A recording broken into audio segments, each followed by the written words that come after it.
On June 15th, China and India's military troops clashed in hand-to-hand combat along a disputed border in the Himalayan mountains, resulting in deaths from both sides. This was the deadliest confrontation between India and China along that border in 45 years, marking a dangerous escalation between the two nuclear powers. In the 1950s, a term was used to describe the relationship between India and China, Hindi Chini Bye Bye, which means India and China are brothers. However, that was the exception rather than the norm, with a deep-seated mistrust on both sides still felt today. 2 years after India's independence in 1947, the People's Republic of China was founded in 1949. Despite attempts to establish a cordial relationship such as the India-China Friendship Association, cracks were already appearing in their bilateral relations. For one, China never accepted a border drafted by the British in 1914 demarcating the frontier between Tibet and British India, also known as the McMahon Line. The ambiguity of the 550-mile line, which India recognizes as its official legal border, soon became a source of tension between the two Asian neighbors. It culminated in the Sino-Indian War in 1962. The battle lasted a month and China made inroads past the McMahon Line, while India suffered heavy casualties. Over the next few years, India managed to recover lost ground amid occasional clashes between the two countries, including one in 1975, which brought 45 years of uneasy peace at the border. Despite efforts for détente in the following years between the political leadership of both countries, the issue remained unresolved. Between 1993 and 2005, India and China signed a series of border agreements, including a 1996 agreement prohibiting the use of firearms in the volatile area. So what are both sides fighting over exactly, and what is the significance? The McMahon Line forms a part of the long border between China and India, which extends for more than 3,400 kilometers in the mountainous region of the Himalayas. This frontier is referred to as the Line of Actual Control, or the LAC, which includes landmarks such as the Pangong Lake and the Galwan Valley. There are no official records or real-life markings delineating the actual LAC, resulting in grey zones between the Chinese and Indian patrols. The LAC fringes mountains, valleys and plateaus, making the flow of goods and activities laborious. As a result, India has been upgrading its roads and military infrastructure for over a decade, which will allow the rapid deployment of its forces.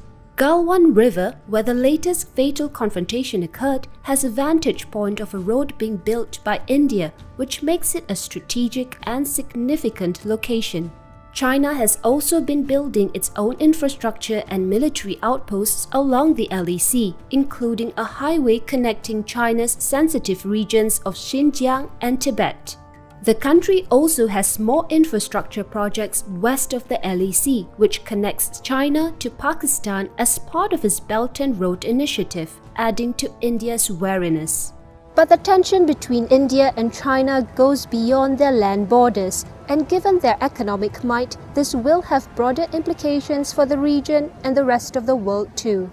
The two countries make up about 36% of the world's population. China has the second largest economy in the world, with a GDP of more than $14 trillion, while India takes the fifth spot with $2.9 trillion. As their economies grow, both countries have been investing heavily in their military arsenals. In 2020, China allocated more than $178 billion for defense, although many analysts think that the actual figure is much higher. Meanwhile, India's defense budget stands at around $73 billion. The Stockholm International Peace Research estimates that China has 320 nuclear warheads, while India has 150. Even before the latest clash, geopolitical tensions between the two juggernauts have been on the rise of late. India's neighbors, Pakistan, Sri Lanka and Nepal, have forged closer ties to China in the recent years under its Belt and Road Initiative. To counter the rise of China, India has sought closer ties with strategic players such as the United States, Russia, Japan, and Australia. What you will see, I think, is India trying to find its own way to put pressure on China. India will be trying to improve its relationships with Australia, with Japan, with Vietnam, with the United Kingdom, with all of the countries who are worried about China, in order to give itself a little bit of leverage. The pandemic has taken a toll on the economies of both countries. This means that the dynamics between Beijing and New Delhi have shifted too.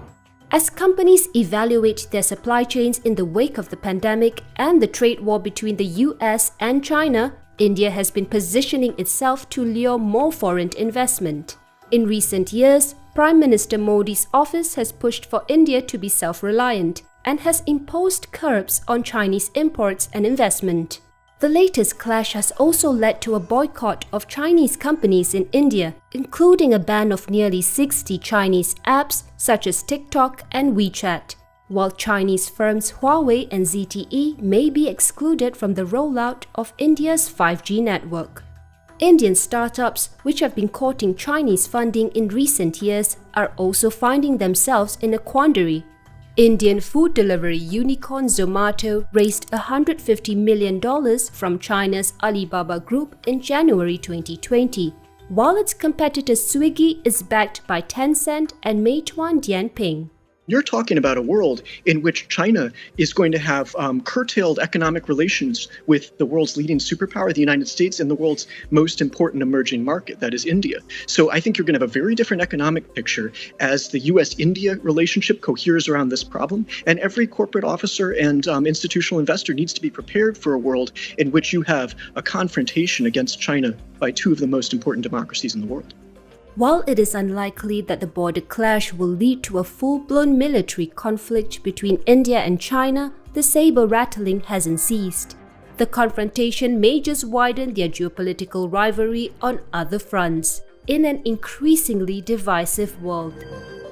So what are your thoughts on the relationship between India and China? Do share with us.